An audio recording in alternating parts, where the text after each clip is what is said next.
Hello guys, welcome back to my channel. నేను మీ highlights club. చెన్నైలోని చిదంబరం స్టేడియంలో ఈరోజు జరిగిన సిఎస్కే వర్సెస్ కేకేఆర్ మ్యాచ్ అయితే ముగిసింది. ఇరు జట్ల మధ్య జరిగిన ఈ పోరులో విజయం చివరికి చెన్నైకి దక్కింది. మ్యాచ్ మొత్తం చూసినప్పుడు ఒక విషయం స్పష్టంగా కనిపించింది. కీలక సమయాల్లో సిఎస్కే చాలా క్లియర్గా ఆటను కంట్రోల్ చేస్తూ ఆడుతుంది. టాస్ గెలిచిన కేకేఆర్ ముందు బౌలింగ్ ఎంచుకుంది. అయితే సిఎస్కే బ్యాట్స్మెన్ మంచి ఓపెనింగే ఇచ్చారు. ముఖ్యంగా ఆయుష్ మాత్రే పవర్ ప్లేలోనే వేగంగా 17 బంతుల్లో 38 పరుగులు చేసి జట్టుకు మంచి స్టార్ట్ ఇచ్చాడు. అదే మ్యాచ్కు టోన్ సెట్ చేసిన ఇన్నింగ్స్. ఆ తర్వాత సంజు శాంసన్, బ్రేవిస్ ఇద్దరు 40లలో కీలక ఇన్నింగ్స్ ఆడారు. శాంసన్ 48 పరుగులు చేసి ఇన్నింగ్స్ను స్టేబుల్గా ముందుకు తీసుకెళ్లాడు. బ్రేవిస్ కూడా 41 పరుగులతో మిడిల్ ఓవర్లలో రన్స్ వేగాన్ని నిలబెట్టాడు. అయితే చివరి ఓవర్లలో పెద్ద ఫినిషింగ్ మాత్రం కనిపించలేదు. అందుకే 200 దాటాల్సిన స్కోర్ 192 దగ్గరే ఆగిపోయింది. అయినా కూడా చెన్నై పిచ్పై అది మంచి కాంపిటేటివ్ టార్గెట్ అనే చెప్పాలి. కేకేఆర్ బౌలర్లలో సునీల్ నరైన్ చాలా కంట్రోల్గా బౌలింగ్ వేశాడు. 4 ఓవర్లలో కేవలం 21 పరుగులు ఇచ్చి 1 వికెట్ తీసేసుకున్నాడు.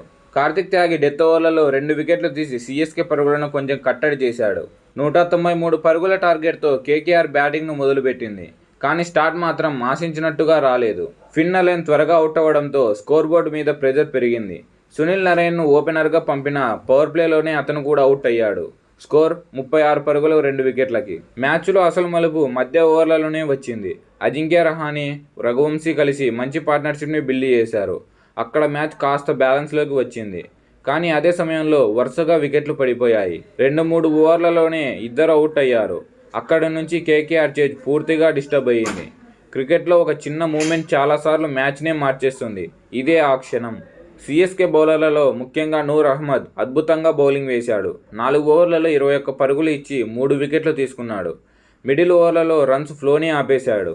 డెత్ ఓవర్లలో అంశుల్ కంబోజ్ కూడా కీలక వికెట్లు తీసి మ్యాచ్ను పూర్తిగా సిఎస్కే వైపు తిప్పాడు. చివర్లో రమన్దీప్ సింగ్ మరియు రోమన్ పోవెల్ కలిసి 63 పరుగుల భాగస్వామ్యం చేసి కొంచెం ఆశలు రేపారు.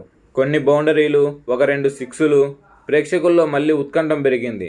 కానీ అవసరమైన రన్ రేట్ చాలా ఎక్కువగా ఉండడంతో ఆ ప్రయత్నం సరిపోలేదు. చివరకు కేకేఆర్ 20 ఓవర్లలో 7 వికెట్లకి 160 పరుగులు మాత్రమే చేయగలిగింది. చెన్నై సూపర్ కింగ్స్ ఈ మ్యాచ్ను 32 పరుగుల తేడాతో గెలిచారు. ఈ విజయంతో సిఎస్కే వరుసగా రెండో హోమ్ విజయం సాధించింది. సీజన్లో మళ్ళీ రిథంలోకి వస్తున్నట్టు కనిపిస్తోంది. కీలక సమయాల్లో కూల్గా ఆడటం, అదే ఈ జట్టు బలం. ఇంకా కేకేఆర్ మాత్రం 5 మ్యాచ్ల తర్వాత కూడా విజయాన్ని నమోదు చేయలేకపోయింది. మిడిల్ ఆర్డర్ సమస్య వాళ్ళను ఇంకా వెంటాడుతూనే ఉంది. ఐపీఎల్లో ప్రతి మ్యాచ్ ఒక కొత్త కథ రాస్తుంది. ఇంకా ముందు మ్యాచ్లలో ఈ రెండు జట్లు ఎలా రాబోతాయో చూడాలి.